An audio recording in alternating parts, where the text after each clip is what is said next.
বন্ধুরা, একদল বন্ড আছে যারা কৃষ্ণ এবং কালীর মধ্যে ভেদ করে। এখন তো কালী পূজায় গেছে, তারা কইব যে কালী হলো কৃষ্ণের দাসী। তারা আর একটাই কথা কইতে চাই যে তোমরা মাথাত নাই চুল আর সবসময় কথা কও ভুল।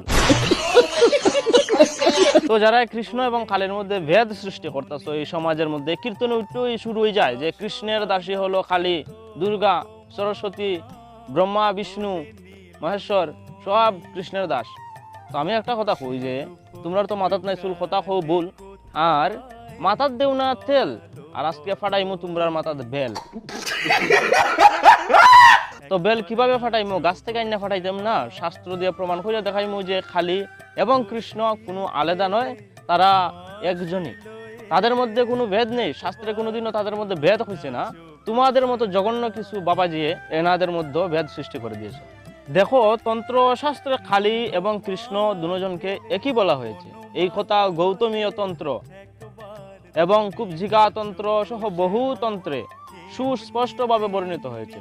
কুব্জিকা তন্ত্রে এ প্রসঙ্গে বলা হয়েছে দেবী কালী কলিযুগের প্রারম্ভে, মানে কলিযুগ সৃষ্টি হওয়ার আগেই বৃন্দাবনে কৃষ্ণরূপে নিজের বংশীর ধ্বনিতে ত্রিভুবন মোহিত করেছিলেন। আমাদের জগৎজননী মা কালী কৃষ্ণরূপে বৃন্দাবনে বাঁশি বাজিয়েছিলেন। এটা কুব্জিকা তন্ত্রে স্পষ্টভাবে হয়েছে।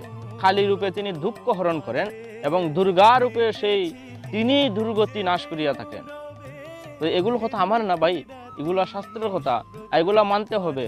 শুধু মনে যাই আসে তাই বলে দিলে হয় না কীর্তনের আসরে উঠে। এখন কইবা যে এইগুলা কথা তো আমিও হইতে পারি, কিন্তু বা এগুলো আমার কথা না। সংস্কৃত শ্লোকও আছে, যেমন এই কথার শ্লোক কইছে যে কলৌ কৃষ্ণোত্তমা সদ্যৌ বৃন্দাবন বিহারিণী বংশীনাদো বিনুধেন মহত্তৌকিলম জগৎ কালিকা দুঃখো হন্ত্রী চ দুর্গা দুর্গতি নাশিনী কলৌ কৃষ্ণোত্তমা সদ্য শুক্লাপিনী রূপিণী।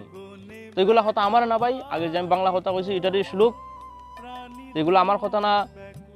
মানতে হবে যে কালী এবং কৃষ্ণ একই। যদি না মানো তাহলে তোমার মাথাতে বেল ফাটাইতে আর কেউ আটকাতে পারতো না। বৈষ্ণবতন্ত্র, শাক্ততন্ত্র এবং শৈবতন্ত্রের মধ্যে বিরোধ নেই বললেই চলে।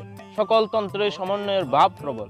অধিকাংশ তন্ত্র গ্রন্থে অদ্বৈতবাদী চিন্তার সাথে সাথে শাক্ত, শৈব, সৌর, গাণপত্য, বৈষ্ণব এই পঞ্চমতের সমন্বয় করা হয়েছে। অনেক তন্ত্র গ্রন্থে আধ্যাশক্তি মহামায়া দেবী, দশ মহাবিদ্যা এবং ভগবান বিষ্ণুর দশ অবতার, আমাদের ভগবান বিষ্ণুর যে দশ অবতার এবং দশ মহাবিদ্যা, এনাদেরকে অভিন্ন রূপে প্রতিবাদ করা হয়েছে। উনাদের মধ্যে কোনো ভেদ নাই। বিষ্ণুর দশ অবতার মানে কালীর দশ মহাবিদ্যা, এখানে কোনো ভেদ নাই। যদি ভেদ করো তাহলে ভাই তুমি নরকে যেতে হবে, আমাকে যেতে হবে না। আর এটা থেকে তোমাকে তোমার ভগবান বিষ্ণু আটকাতে পারবে না। দেখো ভাই, আমরা সবই এক। আমরা শাক্ত, শৈব, সৌর, গাণপত্য, বৈষ্ণব এই পঞ্চমতের যেই আছে, আমরা সবই এক। আমাদের মধ্যেও কোনো ভেদ নেই। আমরা ভগবানের বিভিন্ন রূপের পূজা করে থাকি মাত্র, আমাদের মধ্যে কোনো ভেদ নেই। আর যেই ভেদ সৃষ্টি করতে আইবে আমার সামনে ভুলেও আসবেন না। হয়তো আমার মাথা গরম হয়ে যেতে পারে, কারণ আমি একজন ব্রাহ্মণ, আর ব্রাহ্মণের কুদের সামনা স্বয়ং ভগবানও করতে পারে না। এটা যেন মাথায় থাকে। Har Har Mahadev. Would like to take notes while I take totes of the marijuana smoke.